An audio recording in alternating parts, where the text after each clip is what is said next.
We put a lot of pressure on ourselves these days to know everything, do everything, be everything.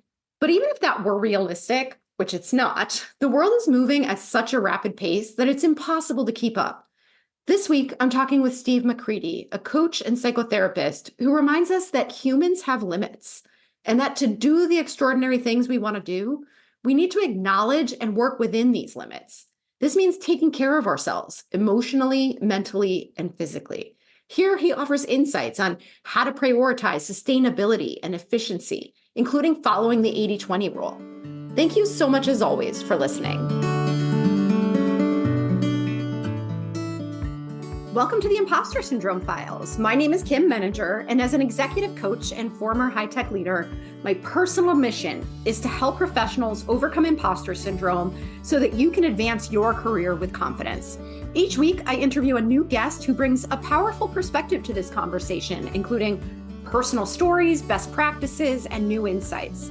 The more we talk about this issue, the more we destigmatize imposter syndrome, recognize that we're not alone, and empower ourselves to access the tools and resources that can help us and those around us. Thank you so much for listening and for sharing with others you think would benefit from this conversation.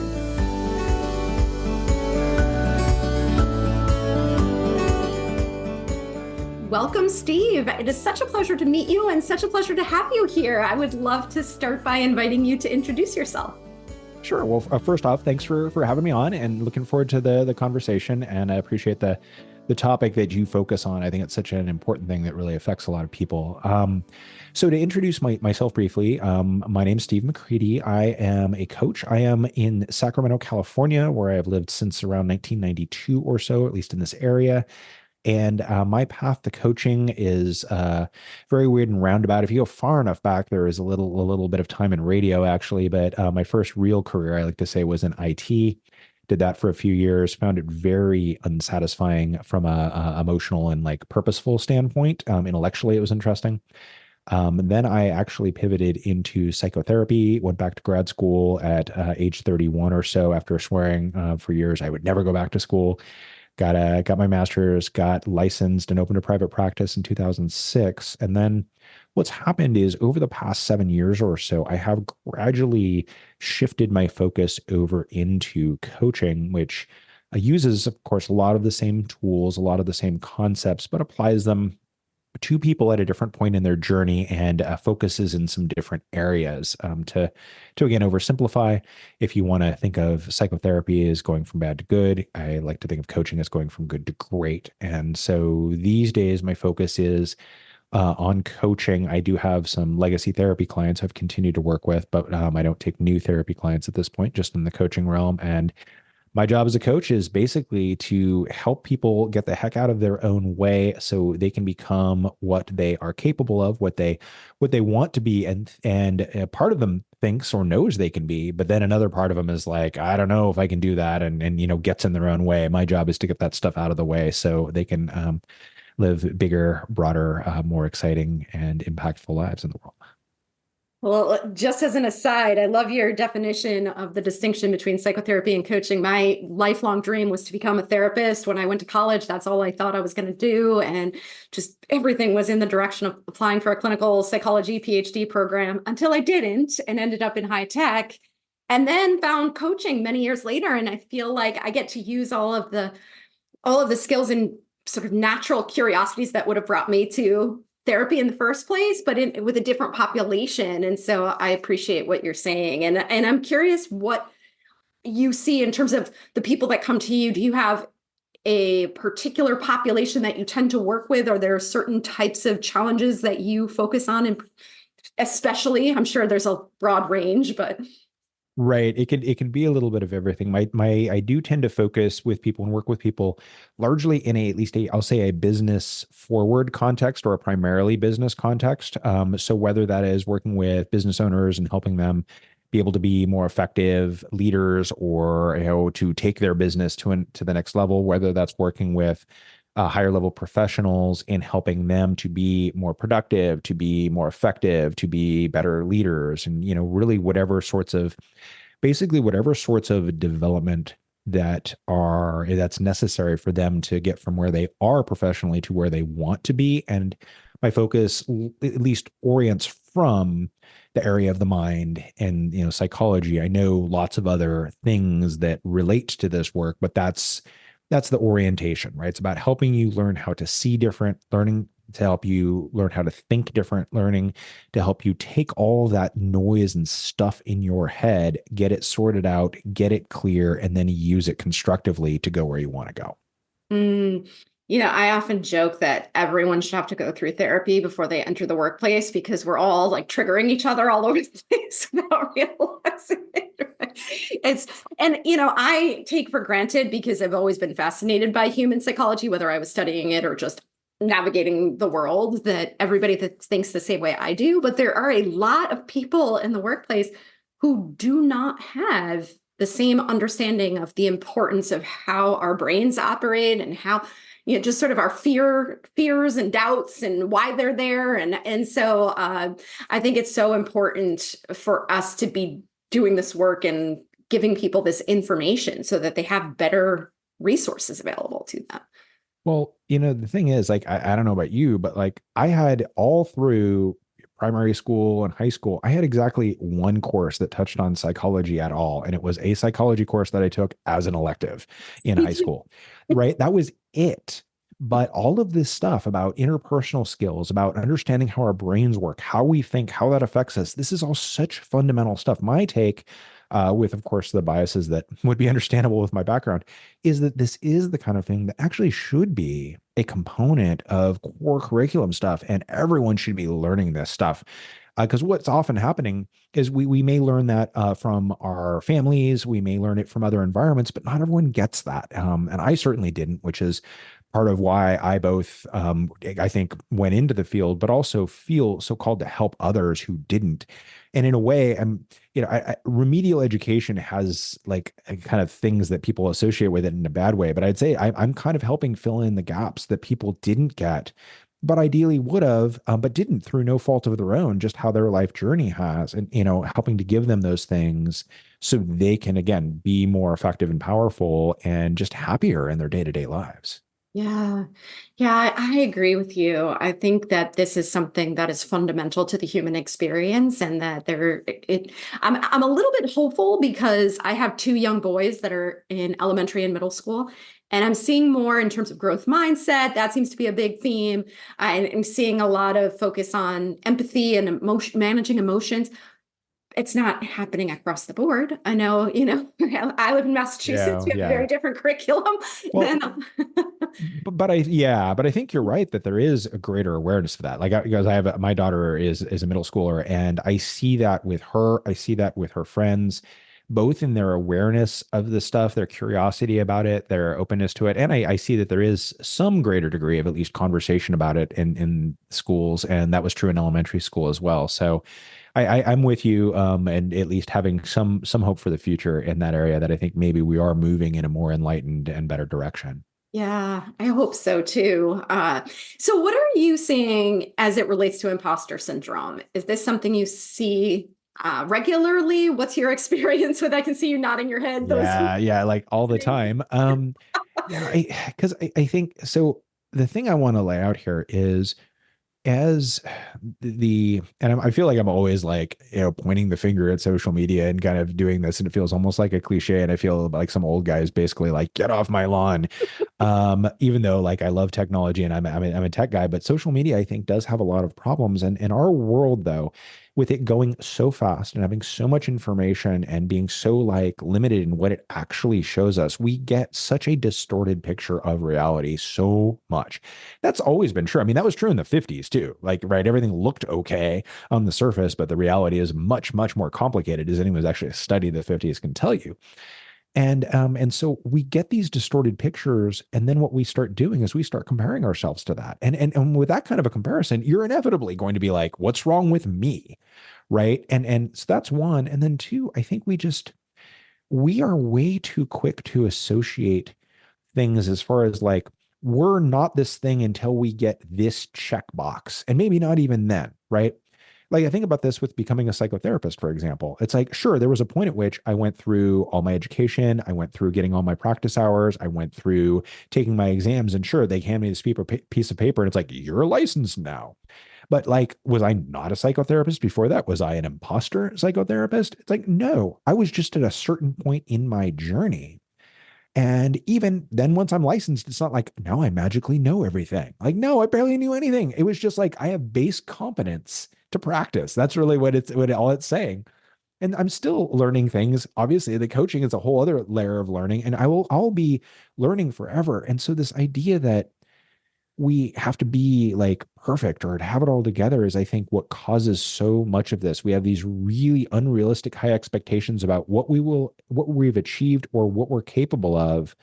And it misses a fundamental thing, that actually being powerfully of service to people and being impactful and being respected is less about getting it perfect or getting it right the first time, and more about being committed to making sure that it does get to a point of being what it needs to be eventually. There is room for error, but we have to learn to allow that for ourselves and to see it as not, I'm an imposter, I'm a fake or a fraud, but oh, I'm a human. Yeah, that's such a powerful way to think about it, because I think about this a lot too. Most of the people that I work with, and have identified this way at many points throughout my life and career, are incredibly high achievers with very high standards for themselves, which, often kind of carries over into perfectionism and just constant fear of not being good enough, of not knowing enough, of comparing ourselves to others and feeling like we don't measure up. And I love what you talk about in terms of just being on a journey and learning, because we sort of think in these very binary terms, right? Either I'm this or I'm not this. Not there's like some kind of a spectrum Right. that I'm on.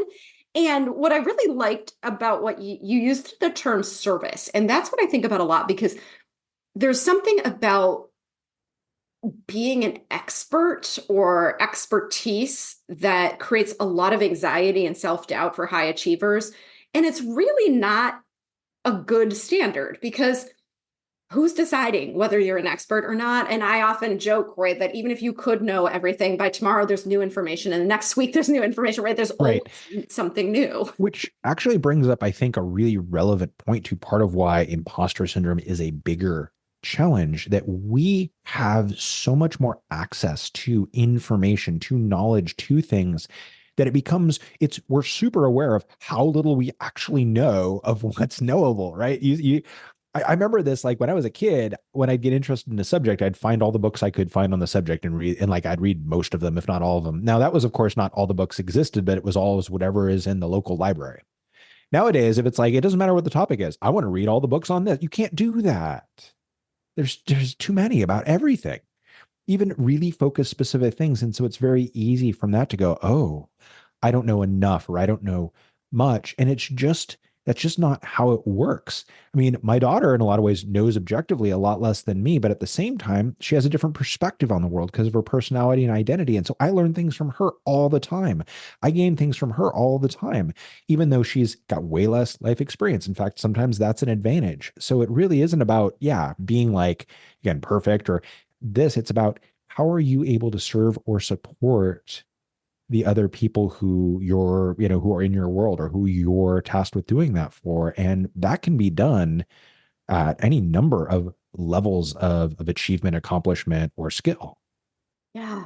And this is where I think school systems kind of set the wrong expectation, because I think a lot of our high achievement comes from being A students. And when you're a student, you can know everything that's expected of you because everything's packaged into learning modules, right? Like Right. there are parameters around what you're expected to know, and you're given all of that information. So as long as you study hard enough, you're committed to producing high quality work, you can get a perfect grade. But you come into the workplace thinking that those same skills and academic habits are going to serve you. And then suddenly you realize, like, oh no, I'm surrounded by all these other smart people. There's information I don't know. I don't even know what I don't know. right? Well, right. Well, like, I mean, imagine a course where over the course of the year, the curriculum changed and Mm, evolved. And it's like, oh, actually, well, we've added this. Now you're going to have to learn this. And that would be much more representative of what a typical job is or what the world is like. So I think you make a great point about it gives us this false sense of how the world works that is actually, as anyone who's, been in both places knows, is nothing like how the world works. And so it really can set us up for this thing of like, well, wait a second. And because people don't talk about it enough, then we start to go, am I the only one who is feeling this way? Everyone else has this and I don't? So what's wrong with me? And that's, I think, where things really can start to go off the rails because we get stuck in our own heads and we don't actually have a clear picture of what's really going on. yeah, and I'm glad you brought that up because I think that's a really big part of this is nobody wants to say, anyone else feel like a fraud right now? Right? We're all walking around masking our own fears and doubts, and there's a lot of bravado in the workplace. And I often tell people too that these kinds of insecurities show up in different ways. So oftentimes when we think of imposter syndrome, we think about playing small. It's, avoiding that, asking that question because you're afraid of outing yourself as incompetent, or different ways in which we hide from others, whereas there are other people who they have to be the smartest person in the room. They're not listening to other people. And so I think it's important for us to recognize that there are very few wholly healthy, confident people out in the world, right? Yeah. Like we're all trying to work through this together without really talking about it. And so I think keeping that in perspective is important too, especially when you bring in social media, because nobody's like putting their dirty dishes on social media. They're putting all their highlights, right? Right. Yeah, they're generally true. I used to actually occasionally post pictures of me like right after my workouts of me all like sweaty. And the whole point was like, yeah, I don't always look like all, polished and together. I'm like, human being.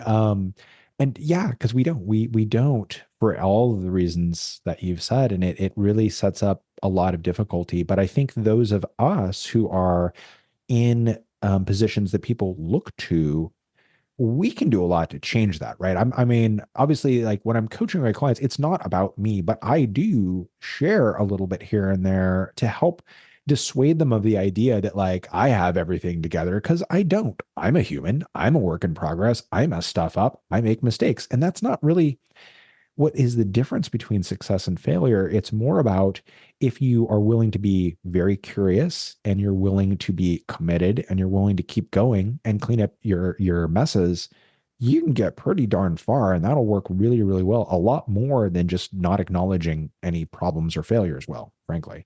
Yeah, you're absolutely right. And I also think that, this is kind of cliche, but we do feel more connected to people who seem real and people who seem human. And I think when we talk about leadership or we talk about, the workplace, people trust people who own their mistakes and who show vulnerability more than people who seem like they are sort of perfect and removed from the scene, right?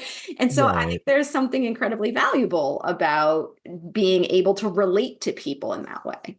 I agree. I think when we see someone who looks perfect, we think one of two things is true. Either this person is hiding stuff, which then impacts our ability to trust them, or oh my God, they really are that much better than me, in which case we're just intimidated, which doesn't work very, very well, right? And so it's like, yeah, that's not it's not a good vehicle for supporting connection. And I think that's a whole other topic in its own way, but that's a huge problem in our world right now is connection. And one of the things that gets in the way of connection is when we're not being genuine and real. And when we don't feel like we have permission to be that and to be, again, an imperfect, messy human who is on a journey of learning and growth, which is what we're all on, whether or not we acknowledge it. Yes, yeah, absolutely. And to go back again to your point about service, I think about this a lot too, because if we are in our own heads constantly worrying about what we don't know or how we measure up to the people next to us, we're never going to feel a sense of confidence or adequacy in our roles. But if we focus instead on being of service, if we think about how can I help, right? How can I make a contribution? How can I be part of something that's bigger than myself? Our mind automatically goes to the external. We're not listening to our inner critic, and we feel more confident as a result. I think that that's true. And I think it changes the game in a way that is very powerful, but a little bit more flexible, right? Versus the thing of, again, knowing the answers, getting 100 on the test or any of that. I was really fortunate in my first IT job to have really the best supervisor I ever worked for, I think. And one of the things that she always said to me is what she valued about me wasn't how much I knew, which was good because I knew enough, but not a ton. But it was that she knew if she gave me a task, that it would get taken care of, not immediately, not necessarily always right the first time, but that I was committed to it. And that was the part that mattered because she knew she didn't have to worry about it anymore. It would get dealt with.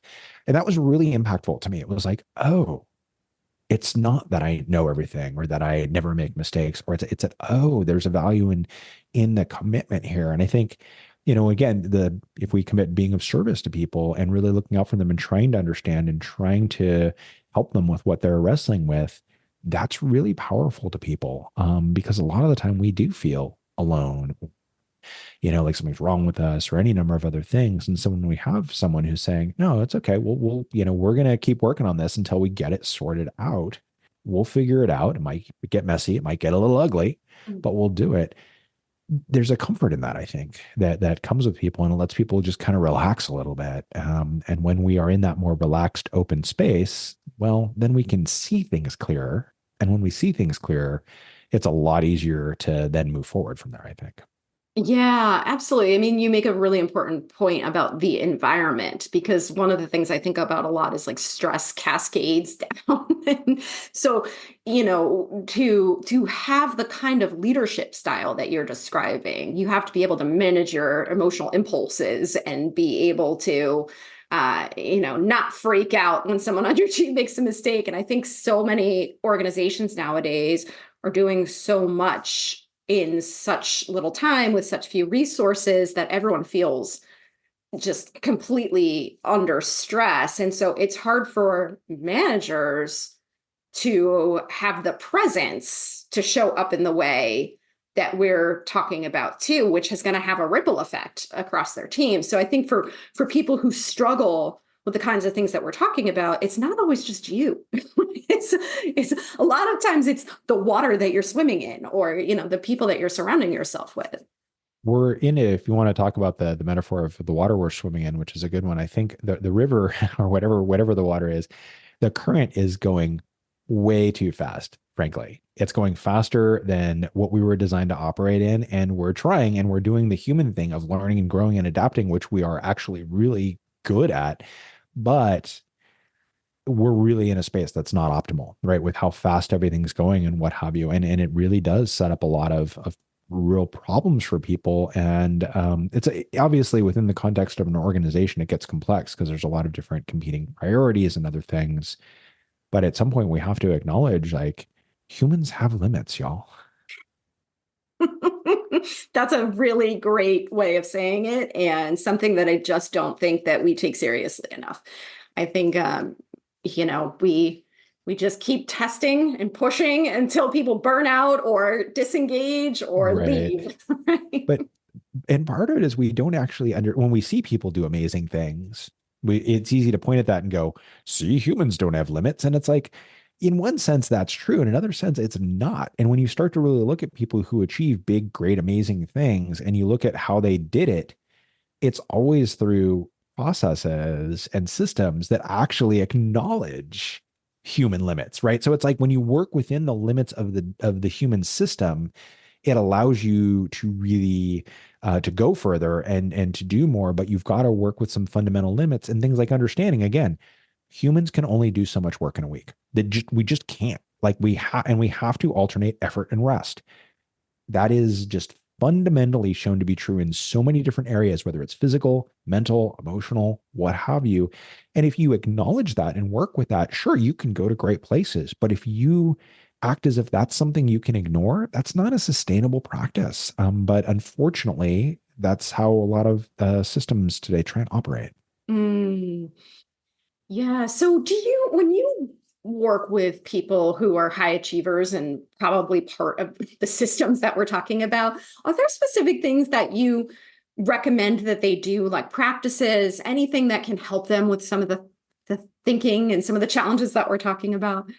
Yeah, there's a bunch, but a couple of things really related to this is understanding like how do you work within this? Because even though there are sometimes fundamental systemic problems of people are just being expected to do too much, and I have seen that most people are operating in ways that have some inefficiency or have some things that they're doing that may or may not be producing the result that they want. We most people, I think, are operating in ways because of just how our society is that don't actually give them good rest from just a physical standpoint, but also don't give them good rest or recovery from an emotional and psychological standpoint. And I think that really finding ways to do more of that is essential, whether that's swapping out certain hobbies or activities that you had with other ones that are more nurturing or fulfilling, or doing other sorts of things there. And that's an area where we're often looking at like the whole picture of like, what does a typical week look like for you? And trying to find spots where we might be able to create more of a recovery element to it. Because what's happening in a lot of cases, it's like the metaphor I use a lot is, so if you go on a road trip in your car, you have to periodically stop for gas. Like you got to stop and get gas. If you're driving uphill or there's a bunch of stuff in the car, you're going to have to stop for gas more often. But we as humans think like, well, I don't have a gas gauge. I just need to keep going. So I'm just going to keep going. And it's like, yeah, but no, you have limits too. And we don't acknowledge that. So that's one. And we've got to really work on how do we refuel effectively with the right sort of stuff, whether that's sleep, whether that's the right kind of self-care, whether that's, getting together with friends, whether that's nutrition, all of those things. That's one. The other is this. Often a lot of our efforts and things we're doing really severely violate the 80-20 rule, right? We're doing these things and it's like, well, you know what? You could cut most of that out or do it way differently, save yourself a bunch of time and effort, but actually get basically the same result. And so I'm always looking for spots like that where we can do things. Um, I was talking about this before. It's like my emails that I send out to my email list, they're plain text. I don't find, cute stock images, and I'm not against any of that stuff. But for me, what I came to learn is like I could spend an hour finding stock photos or doing other things to format it. And what that actually does as far as enhancing my reader's experience of the email is not enough for me in my world to justify that expenditure. That breaks the 80-20 rule for me. And so it falls on the far side of it. And so I dumped it because that's part of what I needed to do to make my practice of sending out my email to be one that worked for me in the grand scheme of my life. So working both sides of the equation is really a big piece of it. And of course, the specifics vary from person to person. I really like that you brought up the 80-20 rule too, because I think a lot about the fact that being busy is not the same as being productive. And I think for those of us who are perfectionists or high achievers or hold ourselves to very high standards, we feel this sense of we have to go, go, go. We have to always be doing. And we sort of measure our value by how much time we're spending in our work. And there is great value to just slowing down long enough to ask yourself, is this the best use of my time right now? Is this what I should be doing? Or even thinking enough about how we go about our work, because it's so easy to get caught in reactivity mode. I recently did a workshop for the partners in a CPA firm, and we were looking at stuff, and it turned out just so many of them they get caught up in being reactive, and they don't have, because they haven't been really given permission or taught it, they don't have great boundaries around things. And so they're just responding and reacting to all kinds of stuff, which means they're getting interrupted constantly, switching gears constantly, which is incredibly inefficient and just very, very chaotic. And so we did a lot of work around, here are some strategies to start creating some boundaries about your day and how you work. And here's some other things like close your email app when you're not in it, shut off your notifications, basic stuff that is hard and uncomfortable for people to do. But when they start to see how much it impacts things, it's kind of amazing, right? This is one of those, it's a death by 1,000 paper cut situation as it gets created. And then when we remove it, it's like, oh, wow, that is really a big deal. But it does require some discomfort on the front end, because it often feels like people are going to get mad at you, or any number of other things are going to happen when you start really protecting your time and your attention and your energy from all of the outside forces that would love to take it for themselves. Yes. And I often think about boundary setting as being more effective when done collectively, right? Because when we try to create change in a vacuum, it's really hard because we feel the pressure to conform to the environment around us. And then other people get resentful. Like, why does she get to set boundaries? Why does he get to do that? And so instead, if we can just acknowledge that universally there isn't a single human in the workplace today who feels like they have enough time. Right. Everyone's struggling with the exact same challenges that we're talking about is look, let's solve the problem together. Let's all talk about what 80/20, the 80/20 rule means for us. Looks like this is a place, a great example of where leaders can really do some powerful things, right? By them, one, adopting these practices on their own, and then two, really giving not just permission, but maybe encouragement to their team members to say, here's how we're going to operate. It is okay for you to, for example, check your email twice a day or whatever it might happen to be, or to not check it after this hour or whatever. Or even that's not just okay. That's how we work here. Mhm. And really making it a thing where, because you're absolutely right? If you take a system and one part of the system kind of rebels or does something different, the rest of the system tends to just push back and be like, what's wrong with you? What are you doing? Why are you being weird? And it's really hard to implement change that way. And it's really hard to hold change that way, which is why so many change efforts like that fail. But you're right. When you start to get enough elements involved, then the force changes on it. And it really does become possible to implement these things because it just takes less effort when you've got other supporting figures around you. Yeah, absolutely. And hopefully, that will give permission to other people to invest in themselves as well. But I think it's also worth saying that if it feels like you can't do that, if you're in an environment you've tried your best and it doesn't work and people are not respecting you, then that's also good information. I think of that as data, right? It's data on which to make Absolutely. decisions. I think it is. It's really important. It's easy to, especially when we see everyone else. Speaking of places where we want to be real careful about what we take in from outside, we see everyone else kind of like putting up with it apparently anyway, and they're still there and they're going, we're like, well, I guess I have to. I guess that's just how it is. And it's like, not necessarily, and only as long as you're willing to tolerate it. And that, yeah, if it's not what feels like a sustainable, human place, that sometimes the answer isn't about let's try and implement some change, but it's like maybe I need to go somewhere else. That's got its own challenges, of course, but totally the right thing to do sometimes. Yeah. And I think sometimes, unfortunately, when we're in these high stress environments and we live in a high stress world, there's this feeling of, I should just be grateful to have a job. And, we forget that we have choices. But I think part of managing imposter syndrome and becoming more confident in general, too, is recognizing where your power lies. Yes, I know. I think that's absolutely true. And I think that sometimes the power also, it's easy to get caught up in the idea that because where we can do things, sometimes the spaces where we can take action are very small or limited. And it feels like, what's the point? Right? We want to make some big change. And it's like revolutions often happen from a bunch of small changes that build up. And that's what we often have to do with ourselves is we have to make a little shift here, and then that gives us a little bit more breathing room. Then we make a slightly bigger shift, and then we make a bigger shift, and then we kind of build these things up iteratively.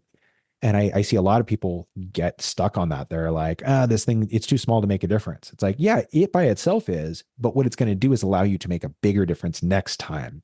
And if you build this spiral, you can get to where you can really make some big things happen. It just takes some time and iteration and patience and a lot of other things that are admittedly very challenging, but that's how it works. Yeah. And I think if we gave ourselves the space to reflect and really thought objectively about our own journeys, we'd realize that that's how we've gotten to where we are, right? Yeah, that's true too. Like it's always a good idea. One of the exercises I do like to do with people is like, hey, let's take a look at your past successes. How did that happen? Right? Because our brains, of course, are always focused on danger and threat and whatever. It's a great survival tool, but not necessarily a great tool for other things. And we tend to not think about those things. But if you go back and look at them, a couple things happen. One, you learn like, oh, here's how I work. Here's how I've achieved these things. And then two, you start to go like, oh, maybe I'm not such a loser after all. Exactly. Oh, this has been such a fantastic conversation, Steve. I think this just The insights that you shared and the tips that you offered are really powerful. I could talk to you for the rest of the afternoon. Well, But, I think both of us love this stuff, so it's a yes. it's I think a natural fit, and it's such an important topic. But it's one I find so important, and I wish everyone, like I said, knew about it to this level. So I'm always grateful to have an opportunity to talk about it with people. It gets me pretty excited, as you can hear. Well, for anybody who wants more of you and wants to learn more about what you do, where can they find you? Sure. So best place to connect with me is via my website, which is just my name, stevemccready.com, and that's McCready. You can sign up for my email list there. I do have a daily email, which on one hand, people are like, what? Why would I want to get email from you daily, Steve? And here's the thing that I will promise you is they are short emails. They are under 500 words, usually under 200 words, sometimes less than 20 words. Because the idea, what I'm trying to do is send out something every day to get you, and it's just weekdays, but to get you thinking, to get you to look at things a little bit different, to get you to wonder or to think. And the idea is just to just kind of tweak your brain a little bit and get you to go, or to play with things. Because again, it's related to that, trying to help you see, think about, and look at the world in a different way, and to do it quickly. My goal is to send you something that you can read in, in at most a couple minutes, but often 10 or 15 seconds, give you something to think about, and off you go. So that's a good way to get a sense of kind of who I am and, and what I do, and to hear some of my thoughts about how all of this stuff works. Well, that's fantastic, Steve. We will have that link in the show notes as well for anybody who is interested. And thank you again for being here and having this conversation with me. Oh, absolutely. I mean, thanks for having me on. Yeah, I love talking this stuff. So I really appreciate the opportunity to have the conversation, for one, and two, to be able to share it with other people and help some more folks be aware of this and be able to apply it. Because I think it's important stuff, especially in today's world. Thanks so much for listening to the Impostor Syndrome Files. If you would like to continue this conversation in a safe and trusted space, I would love for you to join my virtual discussion group every Thursday at 12 p.m. Eastern. For the past several years, the group has been limited to women, but it is now open, regardless of gender, to anyone who is interested in exploring and troubleshooting common workplace challenges, building better awareness of ourselves and others, and becoming more inclusive allies at work. Check out the show notes for more info on how to find us, and please join us next week for another episode of the Impostor Syndrome Files.